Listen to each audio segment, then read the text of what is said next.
తీసుకున్న డబ్బును ఉగ్రవాద కార్యకలాపాల కోసం ఖర్చు పెడుతోంది అనేది భారత్ వాదన. సో తాజాగా ఐఎంఎఫ్ పాకిస్తాన్కి షాక్ ఇచ్చింది సార్. ఒక 11 షరతులు కూడా పెట్టిందట. సో ఐఎంఎఫ్ పాకిస్తాన్కు పెట్టిన షరతులపై మీ కామెంట్. షరతులు ఏమి షాక్ ఏమున్నది, మన మీడియాకు సగం విడివిడి జ్ఞానంతో పెట్టే హెడ్లైన్స్ అవి. షాక్ అని ఏం షాక్ ఉన్నది? ఐఎంఎఫ్ షరతులు కొత్తనా?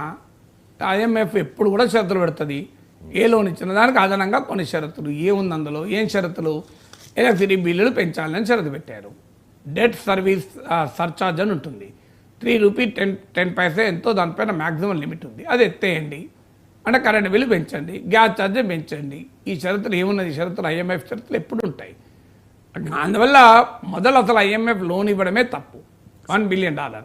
దీనిపైన భారత ప్రభుత్వం పైన కూడా ప్రతిపక్షాలు ప్రశ్న అడుగుతున్నాయి. పార్లమెంట్లో అడగదలుచుకునే పార్లమెంట్ సమావేశం పెట్టానంటాను, పెడతలేడు మోడీ. పెట్టడానికి ముందుకు రావడం లేదు. ఐఎంఎఫ్ ఈ నిర్ణయం తీసుకున్నప్పుడు ఇండియా అబ్స్టైన్ అయింది.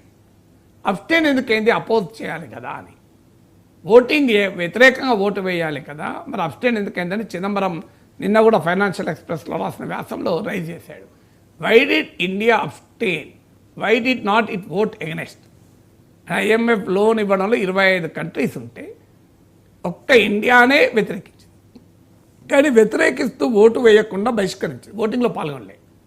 ఓటింగ్లో పాల్గొనకపోవడం వేరు, ఓటింగ్ వ్యతిరేకంగా ఓటు వేయడం వేరు కదా. మరి భారతదేశం ఎందుకు వ్యతిరేకంగా ఓటు వేయలేదు? భారత ప్రభుత్వం పాకిస్తాన్కి ఐఎంఎఫ్ రుణం ఇవ్వడం ఎందుకు ఓటింగ్లో పాల్గొనకుండా అబ్స్టైన్ మాత్రమే అయింది? ఇది ప్రతిపక్షాలు అడుగుతున్న ప్రశ్న. Maybe valid reason, I don't know.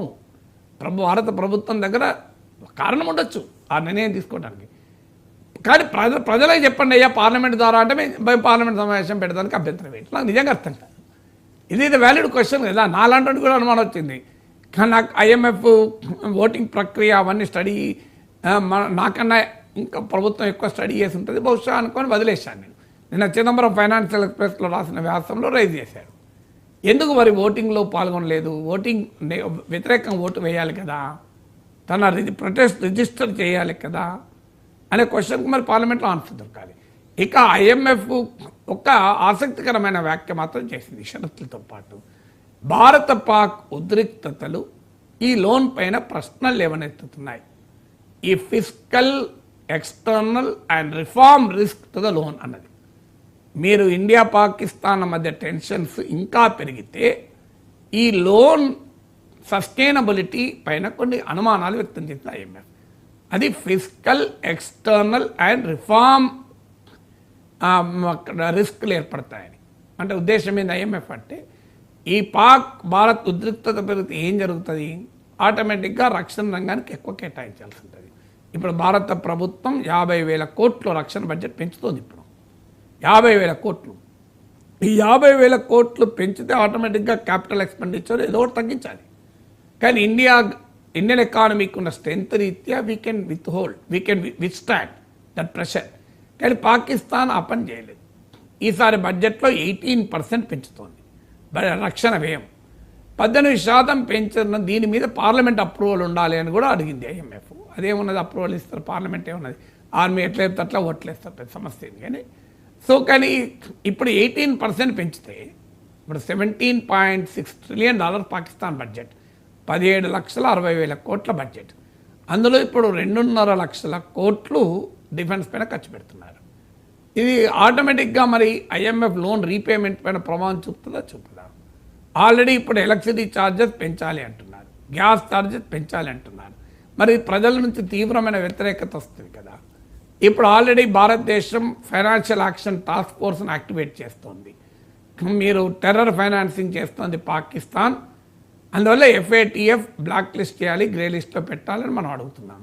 So ఇది ఎక్స్టర్నల్ రిస్క్. అందువల్ల IMF చాలా కరెక్ట్గా చెప్పింది ఆ మేరకు.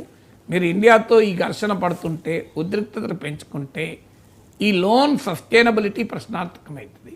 లోన్కు fiscal external and reform risk ఏర్పడతాయన్నది.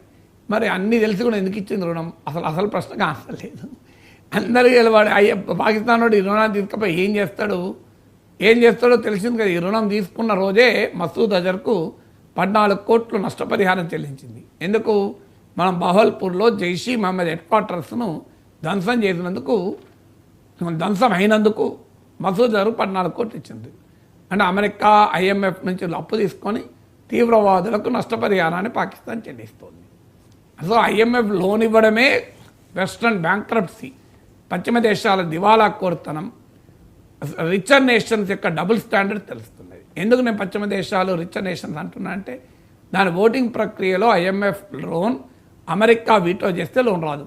ఎందుకంటే అమెరికాకు 16.5% ఓటింగ్ ఉంటుంది ఐఎంఎఫ్లో. ఈ ఐఎంఎఫ్లో ఏ నిర్ణయం జరగాలన్నా 85% ఓటింగ్ రావాలి. సో అమెరికా అపోజ్ చేస్తే అన్ని దేశాలు 24 దేశాలు మొత్తం 25 కంట్రీస్, 24 కంట్రీస్ ఒకవైపు, అమెరికా ఒకవైపు ఉందనుకోండి, అయినా 83.5% వస్తుంది. అందువల్ల అమెరికా వీటో చేస్తే ఏ నిర్ణయము జరగదు. మరి అమెరికా ఎందుకు వీటో చేయలేదు పాకిస్తాన్లో? ఇక అమెరికా 16.5%, అమెరికా మిత్ర దేశాలను యూరోప్ 30%, యూరోపియన్ యూనియన్, అమెరికా మరో మిత్ర దేశమైన జపాన్ 6.8%, అమెరికా మరో మిత్ర దేశమైన యూకే 4%. ఇవన్నీ కలిపితే మీకు 46.5 ప్లస్ 10.8 అంటే 57.3% వస్తుంది. సో మీరు చాలా క్లియర్గా మీకు it will be much above కదా, 50% మించి వస్తుంది కదా.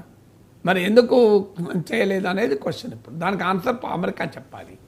సో కానీ ట్రంప్ అసలు పాకిస్తాన్ టెర్రరిజం గురించే ప్రస్తావిస్తలేడు. గ్రేట్ నేషన్ కీర్తిస్తుంటే ఐఎంఎఫ్ లోన్ వచ్చి ఆశ్చర్యమే ఉన్నది. సో ఐఎంఎఫ్ కండిషన్స్ కాదు.